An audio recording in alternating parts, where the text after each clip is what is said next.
marka si gabdhuhuna ay ma aragtay u nafisaan oo ay ma aragtay wixii ay uga raystaan ilaa waa laga badbadshay waa leedika badbadshay oo anaga naga badbadiseen oo ummadii ka badbadiseen oo bac hor la waa nagu kiciseen oo wixiiban waxaad nooga dhigteen wax ma aragtay balaaya ka dhacday marka si loo nafiso gabdhuhuna abuse uga raystaan walaalayaal oo laba idinka u door leh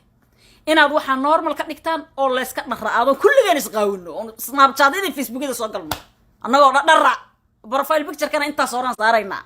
waxa ina normal Soomaalida uga dhigno ilaa waa ku cusubtaad u jeedaan nimankii naaskeeda la arkaa ku cusube nimankii waa ku cusubtaa waa u jeedaan caadi uga dhiga oo profile picture uga dhiga Facebook soo saarta naaskeyga waa kana ka saatiraado si wixii normal u noqdaan aynan ahayn afyarkiina iyo naasiina iftooda gabdhow cishta nimanku al-Abbaaska kaliya ay diraan al-Abbaas mugdi ay diraan afyarko mugdi ah u dira hadaan la hurayn wajigan iyo dabadan kala reeba in kaar baa qabtaane nimanka Soomaaliduna waa kala dhalatay ma kala jeclee ka digtoonaada